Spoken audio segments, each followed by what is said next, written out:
Una joven se esfuma. Shannon estaba tan llena de vida, era tan vivaracha, tan extrovertida. Desapareció y nadie sabía cómo había sucedido. No teníamos ni cadáver ni escenario del crimen. Hay un sospechoso principal. Era carnicero de profesión. Era un asesino desalmado. Una confesión en la cárcel. La mató el demonio que llevó dentro. Y 10 años de investigación. ¿La incineró o la enterró? A continuación, el episodio El demonio interior.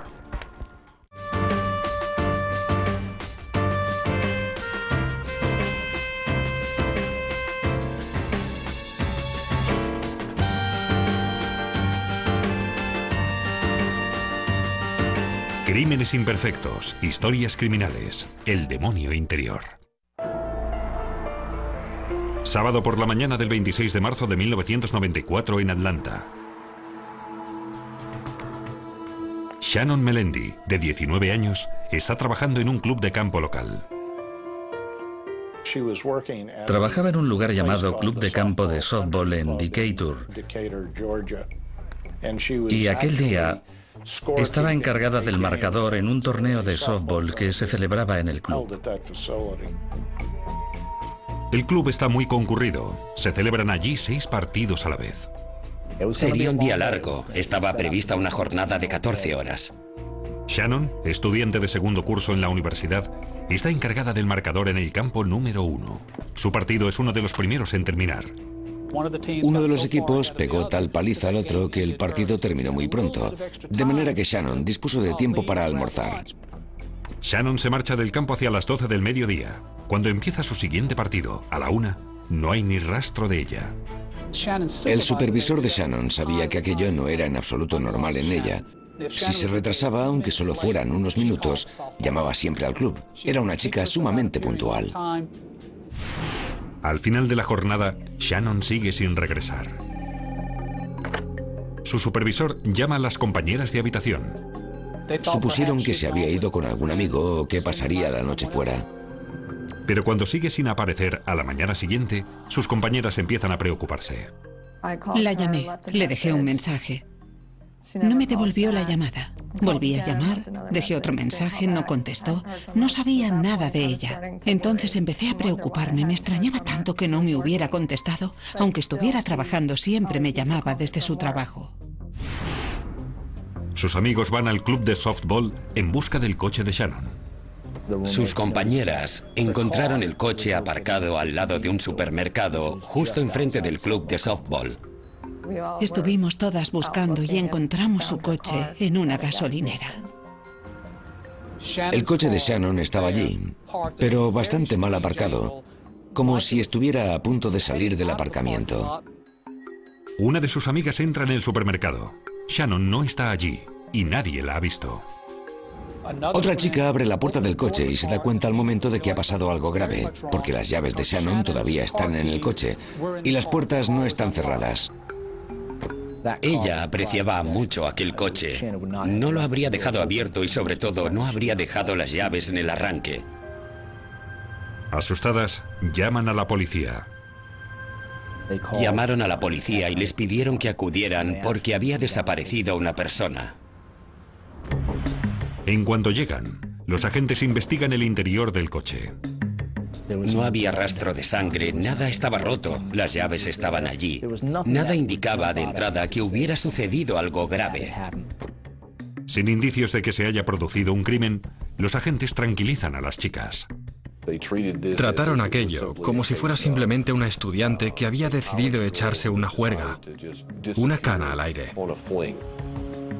Quizá había salido y había bebido demasiado, quizá estaba con algún amigo y a las 5 llamaría. Shannon estaba tan orgullosa de su coche que era imposible que lo dejara de aquella manera. No era el lugar más seguro de Atlanta, precisamente. La policía indicó a los estudiantes que se llevaran el coche al campus de la universidad. Pero las compañeras de Shannon están seguras de que le ha pasado algo grave. Llaman a sus padres en Florida. El padre de Shannon tuvo al momento la terrible intuición de que no volvería a verla, aunque fuera la primera noticia de su desaparición. Luis e Yvonne Melendi toman el primer avión con destino a Atlanta. Creo que mi hermana me metió un Valium en la boca y de repente nos encontramos en un avión. A las 11 de la noche aterrizamos en Atlanta y al día siguiente fuimos a hablar con la policía. Shannon lleva ya 36 horas sin dar señales de vida. Sus familiares y amigos están seguros de que le ha pasado algo grave. No es una chica aficionada a las fiestas y el desmadre estudiantil. Shannon lo hacía todo con gran entusiasmo. Como estudiante trabajaba muchísimo y participaba en cantidad de actividades universitarias. Estaba en muchos clubes distintos. 2 días después de la desaparición de Shannon, sus padres deciden entrar en acción. Hemos decidido venir aquí hoy para intentar hacer algo que nos permita recuperar a nuestra hija. Hice imprimir 100.000 carteles de desaparecida y alquilé 77 vallas publicitarias en toda Atlanta. Gastaron mucho dinero en vallas publicitarias para que todo el mundo viera la cara de Shannon, con la esperanza de que alguien llamara diciendo que la había visto. Hablaban del tema en las noticias.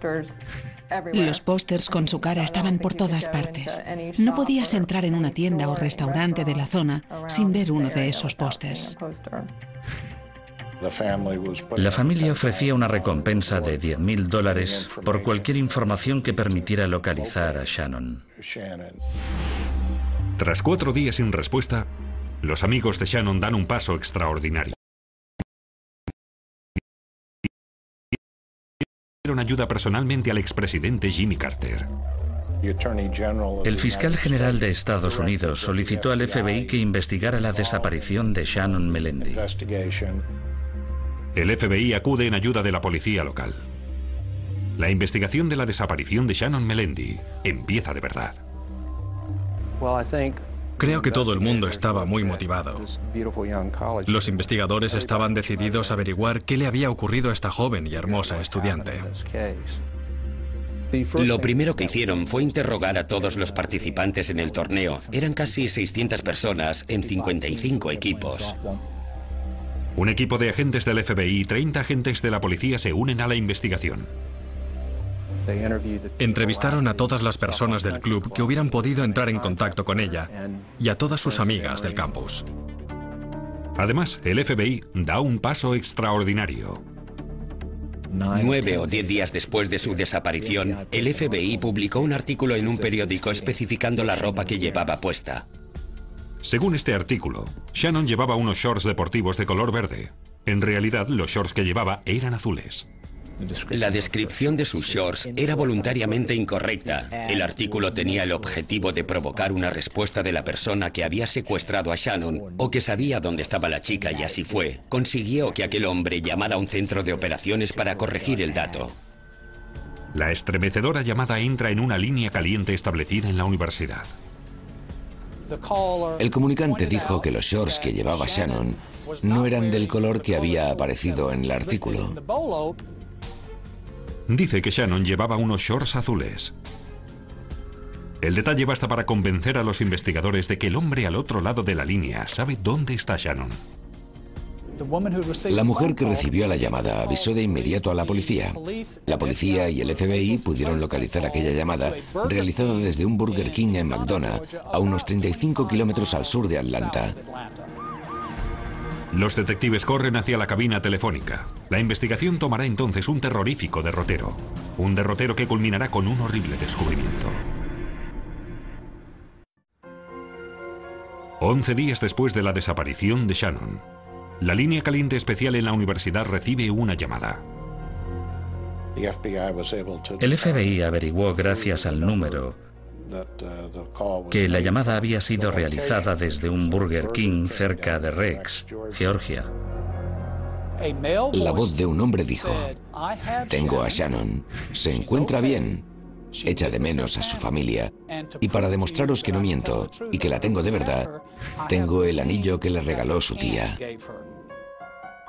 Dijo que dejaría una de las joyas de su tía en la cabina desde la que llamaba. Los investigadores corren hacia allí. Estábamos decididos a utilizar todas las luces y las sirenas para llegar allí lo antes posible.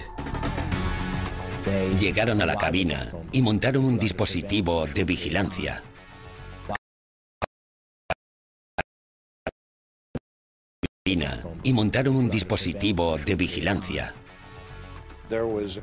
Cuando llegamos había un hombre hablando. Nos quedamos sentados en el coche observándole. En cuanto colgó el teléfono nos acercamos para detenerle. Más adelante fue identificado. Era un camionero que llamaba a su empresa para comunicarles dónde se encontraba.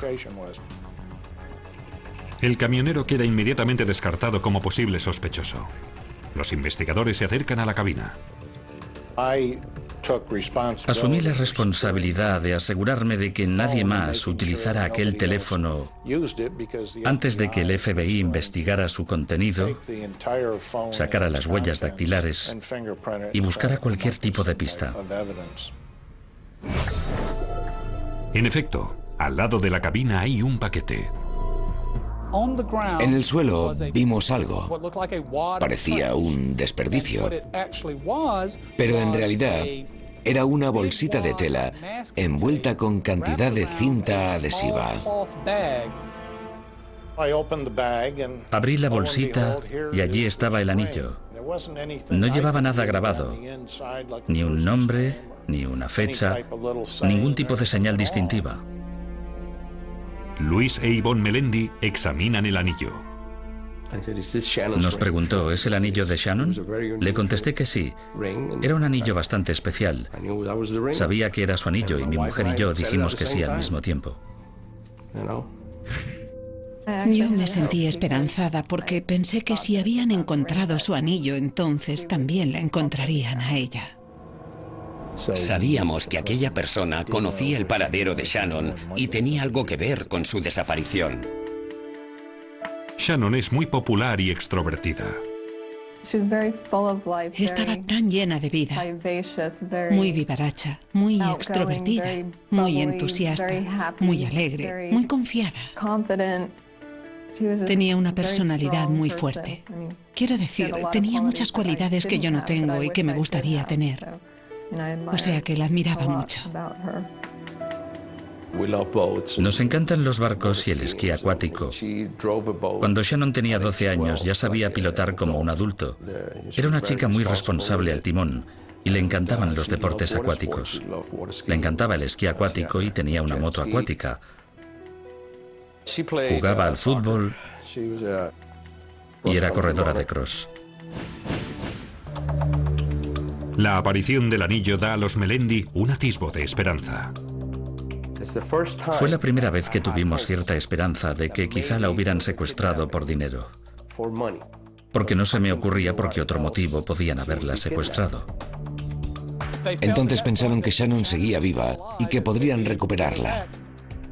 Desesperados por encontrar una pista, los investigadores envían el anillo, la bolsita y la cinta adhesiva al laboratorio forense.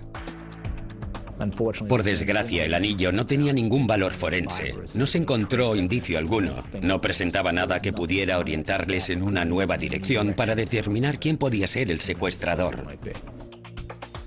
La policía científica analiza cuidadosamente la bolsita de tela que contenía el anillo.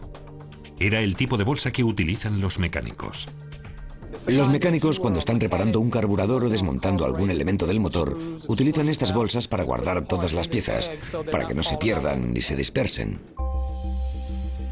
Hacen un descubrimiento crucial. Era una bolsa que solo se fabricaba en una empresa en el estado de Georgia. Se fabricaba en la papelera Fulton. La papelera Fulton solo tenía un cliente en el estado de Georgia. El único cliente que le compraba esas bolsas era la aerolínea Delta. Los investigadores se ponen en contacto con Delta. También inician un registro a fondo de la cabina telefónica. Lo que buscas en primer lugar son huellas dactilares. Los técnicos iban a desmontar toda la cabina, incluso el poste que la sostenía, y a sacar las huellas dactilares de todas las monedas que contenía, además de todas las zonas físicas que estuvieran a su alcance. Al mismo tiempo, los detectives intensifican el interrogatorio de sus amigas. Hablamos con todo el mundo que pudo haber estado en contacto con Shannon durante el tiempo que pasó aquel día, aquel sábado, en el club de campo. Iniciamos el proceso de comprobar los datos de todo el mundo en el Centro de Información Criminal Nacional para ver si alguien tenía antecedentes y, en caso afirmativo, de qué tipo de delito se trataba. Todos los jugadores, entrenadores y empleados del club de campo fueron interrogados por segunda vez. Un nombre aparece en varios interrogatorios: el árbitro del último partido de Shannon. El árbitro de aquel partido estaba mucho más interesado en la encargada del marcador, es decir, de Shannon, que de seguir el partido. Incluso se ponía a hablar con ella mientras se lanzaban pelotas a los bateadores. Seguía arbitrando el partido, pero no dejaba de girarse para mirar a Shannon. Los investigadores deciden llamar al árbitro para interrogarle y empiezan a investigar su pasado. El resultado de esta investigación lo cambiará todo. Han pasado 2 semanas desde la desaparición de Shannon, estudiante de segundo curso en la universidad. Los investigadores han identificado un posible sospechoso, el árbitro de su último partido de softball. Butch Hinton era muy conocido en el mundillo del softball. También jugaba este deporte, pero aquel día en concreto actuaba de árbitro. En su interrogatorio nos dijo básicamente que su contacto con ella se había limitado a enseñarle un par de cosas. Hinton también tiene una coartada. Hinton indicó que se había marchado a casa, había visto un poco de baloncesto en la tele, había dormido la siesta, había hecho varias llamadas telefónicas y luego había ido al cine con parte de su familia política. En efecto, quedó constancia de que había llamado varias veces desde su casa poco tiempo después de que Shannon desapareciera y más tarde aquel mismo día. Pero se reciben sus antecedentes. En su adolescencia, Hinton se había introducido con engaños en casa de la mujer de su jefe, el dueño parapléjico de una pizzería. Le había mentido sobre su necesidad de entrar en la casa y había intentado violarla. Tras llegar a un acuerdo, Hinton no fue a juicio. Pero 3 años más tarde, atacó de nuevo.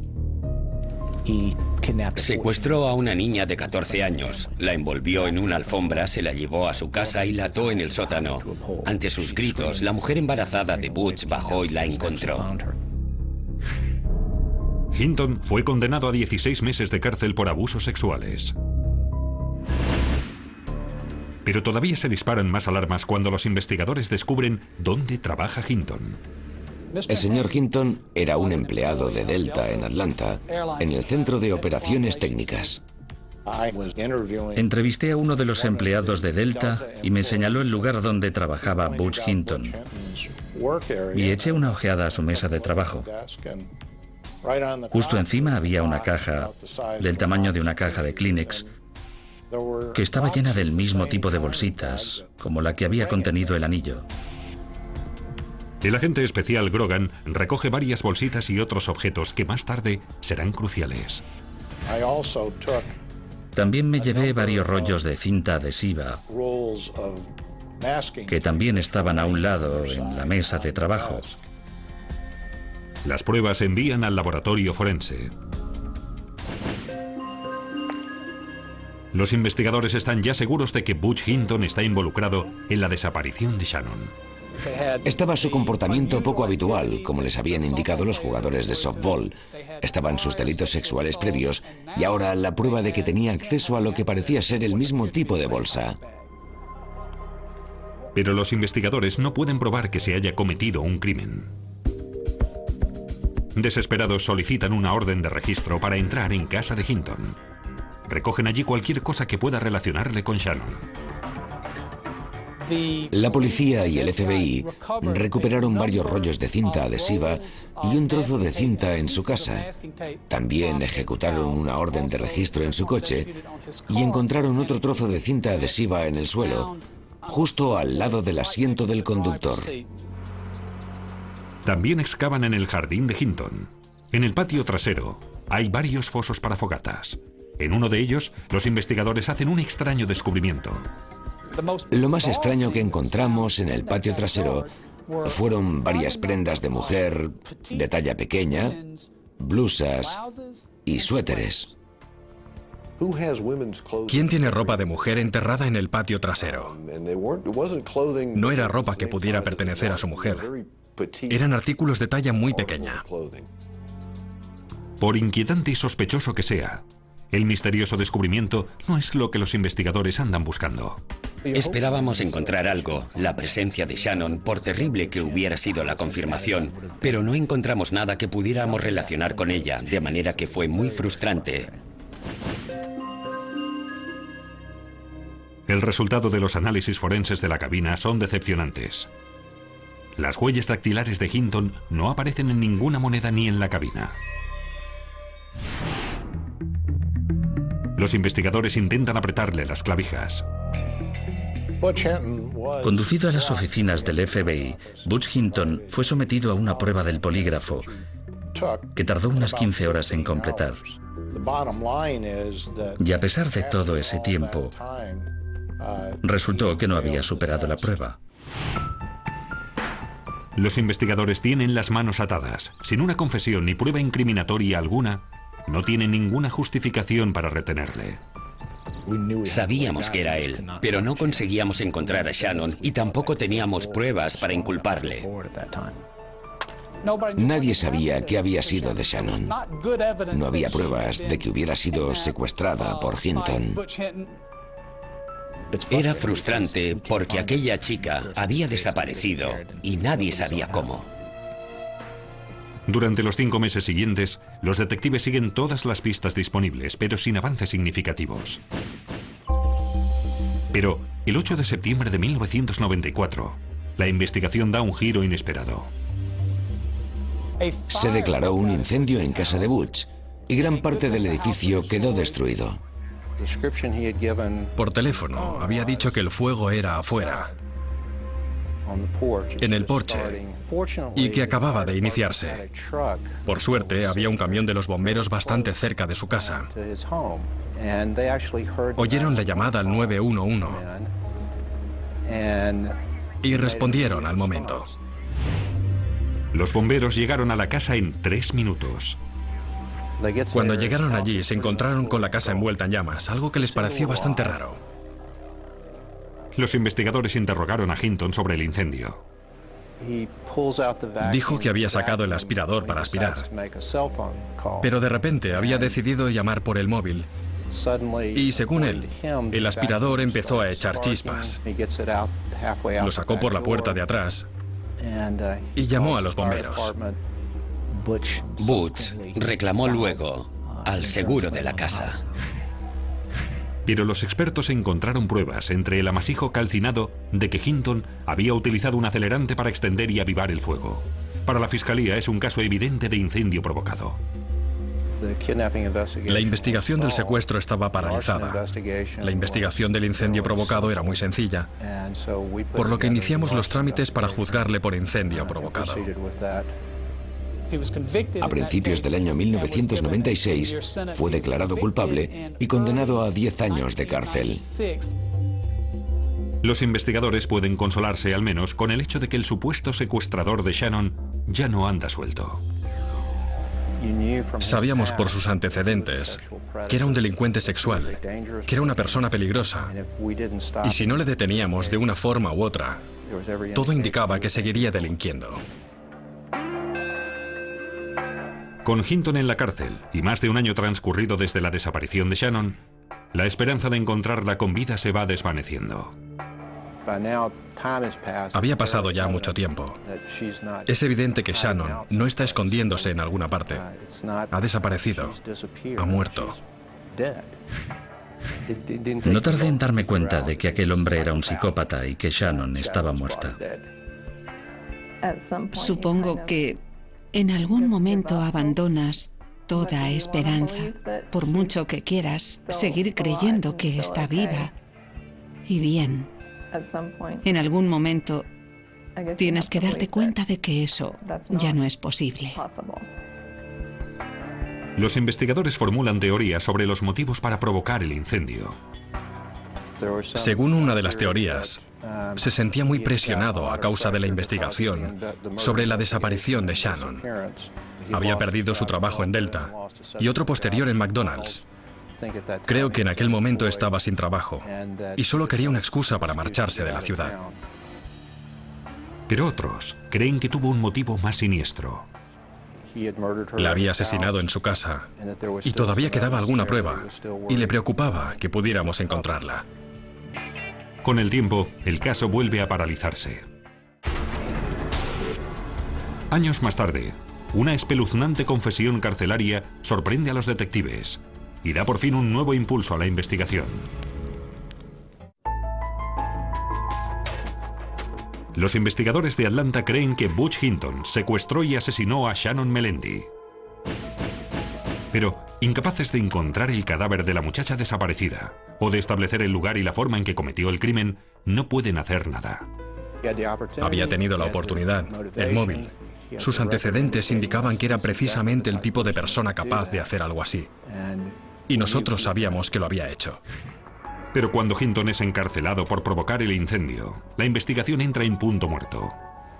Después de su juicio y su condena, la investigación entró en paréntesis. Pero sin prueba alguna, la fiscalía no puede hacer nada. Ningún fiscal quiere llevar un caso a juicio, perderlo y descubrir más tarde el cadáver y las pruebas incriminatorias. Por lo tanto, era muy difícil que la fiscalía se decidiera a inculparle. A los investigadores no les queda otra opción, solo esperar una nueva pista. Y la espera se prolongará durante 7 años. Estuvo en la cárcel desde 1996 hasta diciembre del 2003. Estuvo en distintas instituciones penitenciarias y durante esos años no pasó realmente nada. Pero cuando solo faltan unos meses para que Hinton salga en libertad, el fiscal adjunto vuelve a estudiar el caso. La documentación que había que repasar era considerable y volumen tras volumen parecía cada vez más evidente que todo señalaba la culpabilidad de Hinton. Al poco tiempo no tenía duda de que lo había hecho él. Los nuevos investigadores se encierran en una pequeña oficina, en la 8ª planta de los juzgados del condado. El cartel ponía Sala del caso Shannon Melendi, prohibida la entrada.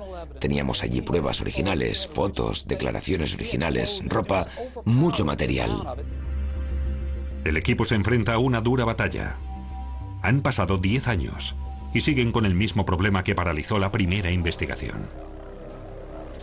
El cadáver sigue sin aparecer y tampoco se sabe todavía dónde se cometió el crimen. No sabíamos dónde fue, no sabíamos si la había secuestrado o si fue voluntariamente. La familia de Shannon recupera su resolución.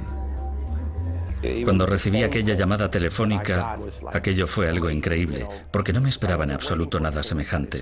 Llegó de repente, llevaba 10 años esperando. Para los investigadores, la única manera de resolver el caso es empezar desde el principio. Nos pasábamos el día allí sentados, leyendo los documentos, llamando por teléfono, concertando entrevistas, intentando recabar todo lo posible. La tensión va en aumento. Los investigadores solo cuentan con unos meses antes de que Hinton sea liberado tras cumplir su condena. En lo más profundo de mi corazón sabía que era culpable, pero necesitaba ayuda para demostrarlo. Los detectives vuelven a interrogar a centenares de personas que estuvieron en el club el 26 de marzo de 1994, el día de la desaparición. Tuvimos que localizar testigos de muchos años atrás. Tuvimos que refrescarles la memoria sobre lo que vieron, pedirles que reiteraran sus declaraciones. Habíamos entrevistado a todas las personas que pudieran tener alguna conexión con el caso. Los investigadores también vuelven a interrogar a los familiares y amigos de Hinton. Descubren algo espeluznante acerca de su principal sospechoso. Había trabajado de carnicero y había comentado en público que podía descuartizar una ternera entera en menos de 2 minutos. El día después de la desaparición de Shannon, Hinton llamó a su padre para pedirle algo peculiar. Le preguntó si podía prestarle una sierra circular. El padre accedió, le dijo que se la traería. Butch le dijo, no me la traigas, ya vendré yo a buscarla. Los investigadores siguen juntando las piezas de un siniestro rompecabezas. Están convencidos ya de que Hinton secuestró a Shannon, la mató y se deshizo de alguna manera del cadáver. Pero no tienen nada que corrobore su teoría. La sierra de su padre fue enviada al laboratorio donde la analizaron exhaustivamente y no se encontró prueba alguna. El vecino de al lado de Hinton añade otra pieza del rompecabezas. Una pista sobre lo que Hinton puede haber hecho con el cadáver. Aquel vecino se había levantado temprano, hacia las 3:30 o las 4 de la mañana, y vio una hoguera en el patio de atrás de la casa de Hinton, pero no estaba seguro de haber visto también a Butch Hinton. Solo aseguró haber visto un hombre alto y delgado atendiendo el fuego a las 4 de la mañana en casa de Butch Hinton. ¿Había incinerado el cadáver? Desesperados por encontrar nuevas pistas, los investigadores interrogan a los compañeros de celda de Hinton. Tanto yo mismo como el resto del equipo cubrimos miles de kilómetros para entrevistar a los reclusos en distintas instituciones penitenciarias donde Butch había estado encarcelado. Su persistencia y su intenso trabajo terminan dando sus frutos. Hinton dormía en la misma celda y se despertó gritando. Su compañero de celda le preguntó: Butch, ¿qué te pasa? ¿Qué te sucede? Y Hinton le dijo: yo no maté a esa chica, la mató el demonio que llevo dentro. Uno de los primeros reclusos con los que Butch se relacionó en la penitenciaría de Atlanta fue Ronson Westmoreland, y según este, Butch le dijo que el viento se había llevado sus cenizas.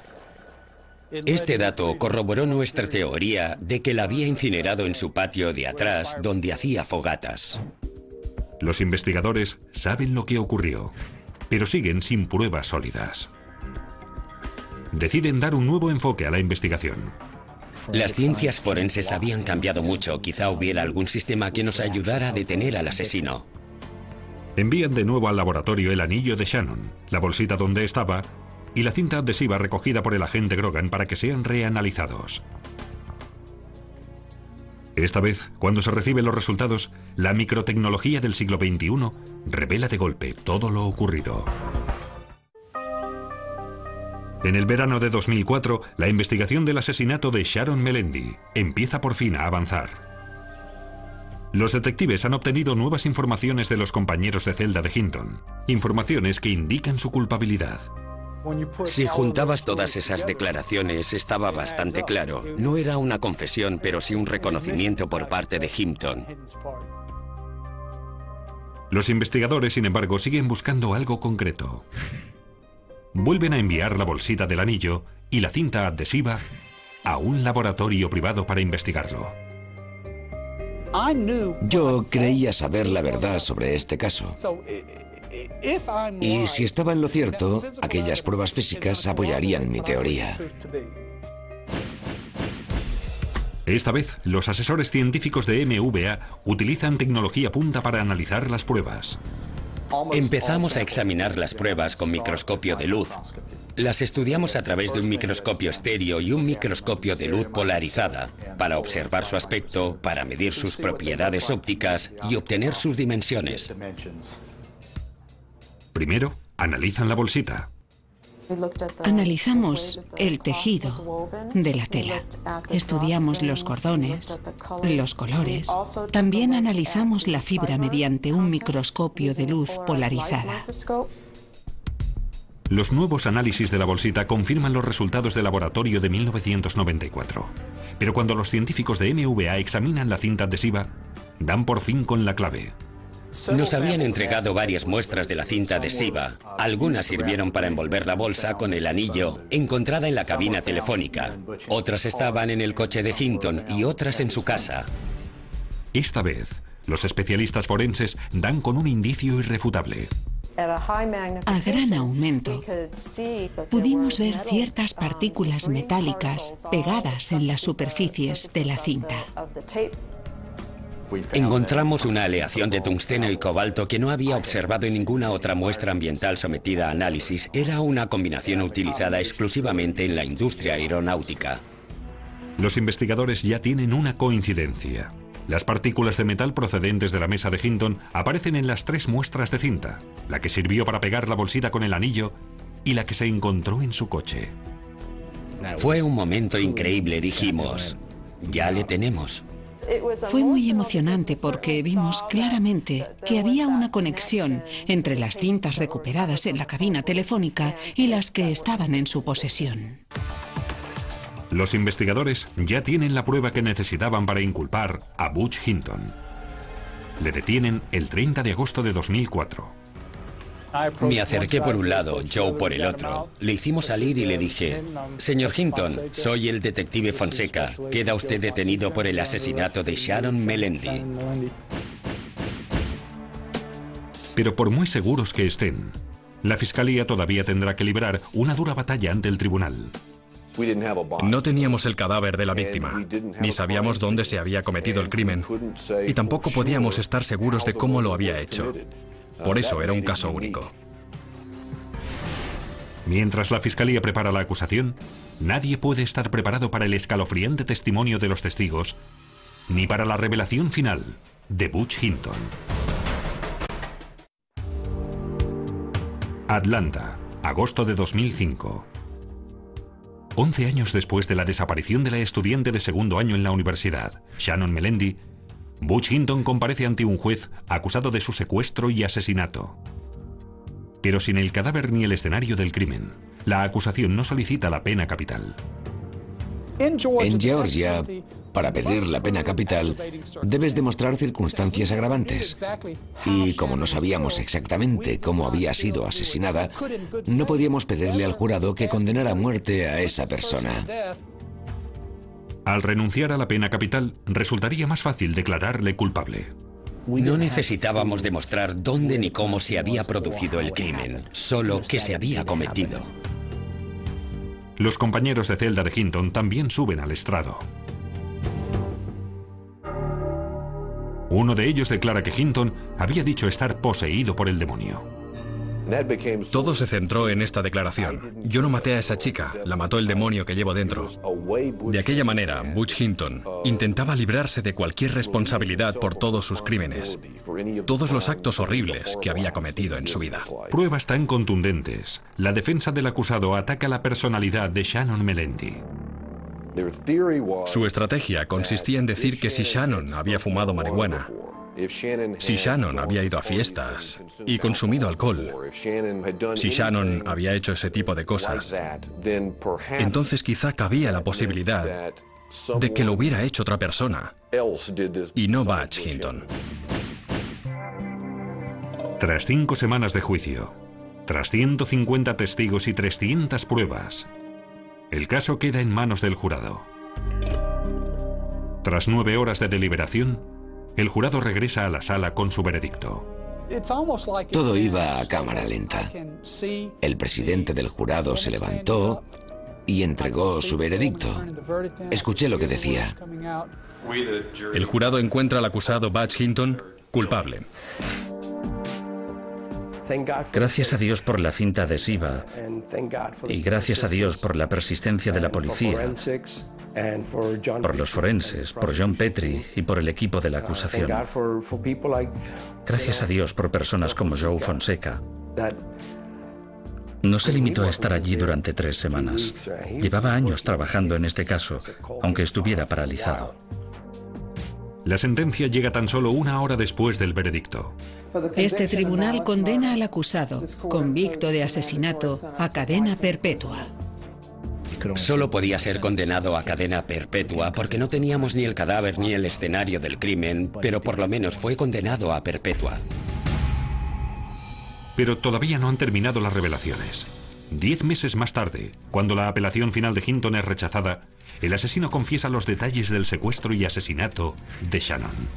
Primero, no teníamos cadáver ni escenario del crimen. Luego conseguimos una condena y ahora tenemos una confesión. Se había encontrado con Shannon después del partido, se había obsesionado con ella y la invitó a comer. Después de almorzar en un Burger King, Hinton simuló sufrir un calambre y pidió a Shannon que le llevara a casa. Subió al asiento trasero y cuando Shannon arrancó el coche, la amenazó con una navaja y le dijo que le llevara a su casa. Se la llevó contra su voluntad hasta su domicilio en Rex, donde la ató y violó durante varias horas. Luego, para montarse... Ser condenado a cadena perpetua porque no teníamos ni el cadáver ni el escenario del crimen, pero por lo menos fue condenado a perpetua. Pero todavía no han terminado las revelaciones. 10 meses más tarde, cuando la apelación final de Hinton es rechazada, el asesino confiesa los detalles del secuestro y asesinato de Shannon. Primero, no teníamos cadáver ni escenario del crimen. Luego conseguimos una condena y ahora tenemos una confesión. Se había encontrado con Shannon después del partido, se había obsesionado con ella y la invitó a comer. Después de almorzar en un Burger King, Hinton simuló sufrir un calambre y pidió a Shannon que le llevara a casa. Subió al asiento trasero y cuando Shannon arrancó el coche, la amenazó con una navaja y le dijo que le llevara a su casa. Se la llevó contra su voluntad hasta su domicilio en Rex, donde la ató y violó durante varias horas. Luego, para montarse una coartada, Hinton se fue al cine. Regresó, volvió a violarla y luego la estranguló con una de sus corbatas hasta matarla.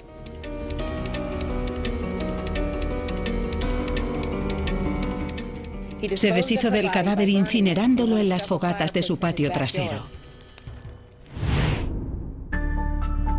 Pero Shannon nos ha dejado un importante legado. El condado aprobó la ley Shannon-Melendi para proteger a nuestros hijos de gente que trabaja como Butch Hinton, como árbitro o vendedor ambulante de helados o cualquier cosa. Para obtener un trabajo cualquiera tienes que presentar antecedentes, someterte a una investigación de tu pasado.